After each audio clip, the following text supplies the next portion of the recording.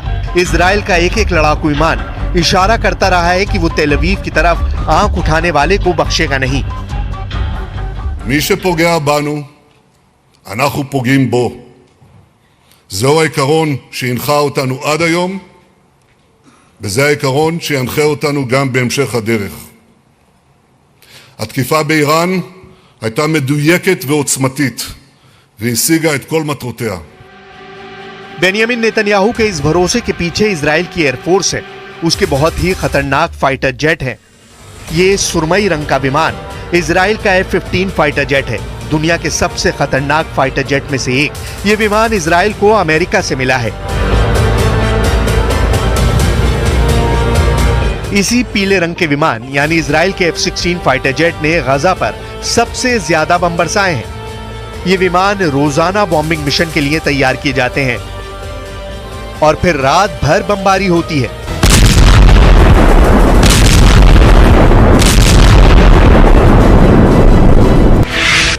F-16 America का सबसे ज्यादा बिकने वाला फाइटर जेट है। ये 2200 किलोमीटर तक की रफ्तार से उड़ सकता है। ये फाइटर जेट 900 किलोमीटर की रेंज में ऑपरेट कर सकता है। इस विमान में बहुत ही आधुनिक रडार और सेंसर लगे हुए हैं। F-16 मल्टी रोल फाइटर है, यानी ये विमान पर भी अटैक करता है और दुश्मन के जमीनी टारगेट को भी तबाह करता है। यह ऐसा सिंगल इंजन वाला फाइटर जेट है जो बहुत ही भरोसेमंद माना जाता है और ये 50,000 फीट की ऊंचाई तक ऑपरेट कर सकता है। ये विमान गजा और बेरूत में कैसे बमबारी कर चुके हैं उसका एक ट्रेलर देखिए। इसी फाइटर बॉम्बर ने गजा की कई मल्टी स्टोरी बिल्डिंग चंद सेकंड में पूरी तरह गिरा दी थी। इस बम से इसराइल ने गजा में भी तबाही मचाई है। यही इस वक्त गजा और लेबनान के खिलाफ सबसे बड़ा खलनायक बना हुआ है।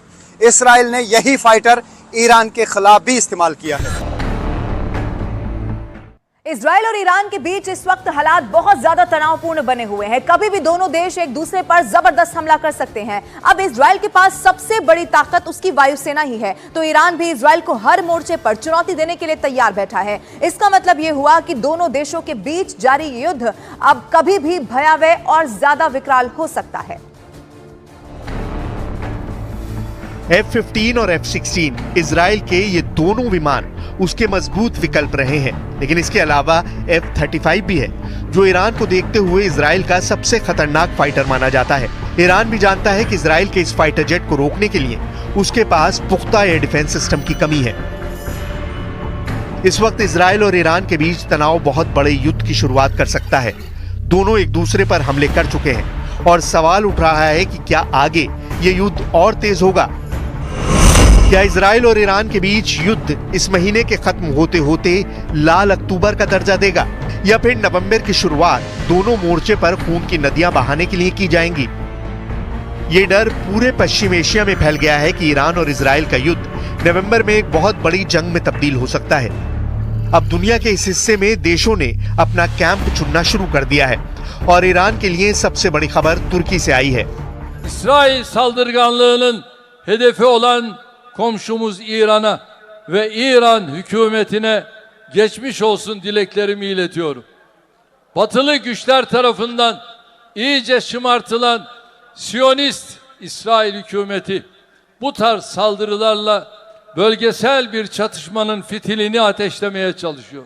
इसमें कोई शक नहीं, ये युद्ध शुरू हुआ तो यूक्रेन से भी ज्यादा खतरनाक वेपन इस्तेमाल होंगे, क्योंकि अब रूस ने भी खुल्लम खुल्ला ईरान का साथ देना शुरू कर दिया है। लेकिन दूसरी तरफ बाइडेन है और बाइडेन की पूरी कोशिश है कि इसराइल के हथियारों की धार कम न हो।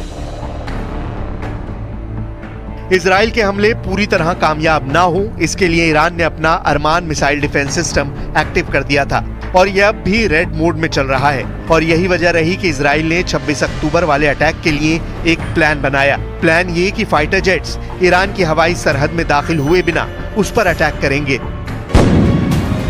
ईरान के इंजीनियर दावा करते हैं कि ये स्टेल्थ विमानों को भी ट्रैक करके गिरा सकता है। ये 360 डिग्री में अपने टारगेट को ट्रैक करता है। 200 किलोमीटर की ट्रैकिंग रेंज में इससे किसी भी हवाई टारगेट का बचना मुश्किल है। जब टारगेट 120 किलोमीटर की रेंज में होता है तो इसकी मिसाइल उसे मार कर गिरा सकती है। ऐसा ये 27 किलोमीटर की ऊंचाई पर उड़ने वाले किसी भी टारगेट के खिलाफ कर सकता है। इस पूरे ऑपरेशन में अरमान एक साथ 24 टारगेट को ट्रैक कर सकता है, जबकि उनमें से 6 को मार गिराने के लिए ये एक साथ मिसाइल फायर करने की ताकत रखता है। ईरान का दावा है कि अरमान डिफेंस सिस्टम कंप्लीट पैकेज है, जो बैलिस्टिक मिसाइल के साथ anti radiation missile, cruise missile, guided bomb, helicopter और ड्रोन को गिराने के लिए 2024 में ही तैयार किया गया है। ईरान ने 17 फरवरी 2024 को अरमान मिसाइल डिफेंस सिस्टम पूरी दुनिया को दिखाया था। ईरान का दावा है कि यह पूरा सिस्टम 3 मिनट में तैनात किया जा सकता है और इसकी मिसाइल 20 सेकंड के अंदर अपने टारगेट को पहचान कर उस पर अटैक करने के लिए दागी जा सकती है, फिर चाहे टारगेट स्टेल्थ विमान ही क्यों ना हो।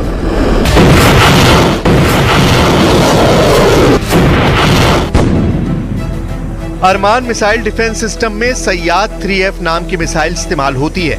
6 मीटर की ये मिसाइल 1000 किलो वजन की है और ये 120 किलोमीटर के दायरे में अपने आसमानी टारगेट पर जाकर फट जाती है।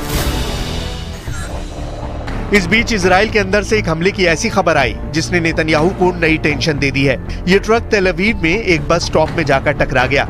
सबसे हैरानी वाली बात ये कि यह हादसा या फिर हमला उत्तरी तेल अवीव में मोसाद के मुख्यालय के पास हुआ है। इस हमले या फिर हादसे में 40 लोग घायल हुए हैं, जिसमें से 6 की हालत बहुत ज्यादा गंभीर बताई जा रही है।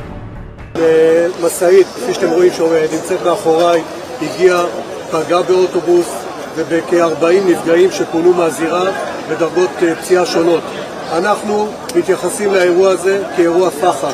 זהות המחבל עדיין לא ידועה, ככל הנראה गजा में तबाही और लेबनान पर जारी हमलों के बीच ईरान और इजराइल के बीच युद्ध रोकने की कोशिश लगातार जारी है। बाइडेन से लेकर पुतिन तक सबने मोर्चा संभाला हुआ है, लेकिन तेल अवीव से लेकर तेहरान तक हर 24 घंटों में चीजें इतनी बदल जाती हैं कि युद्ध आउट ऑफ कंट्रोल हो जाता है। ये बात नेतन्याहू भी जानते हैं और ईरान के सुप्रीम लीडर अली खामेनेई भी कि युद्ध शुरू करना उनके कंट्रोल में है, लेकिन इसका अंत कौन करेगा, इसका अंदाजा इन दोनों लीडर्स को भी नहीं है।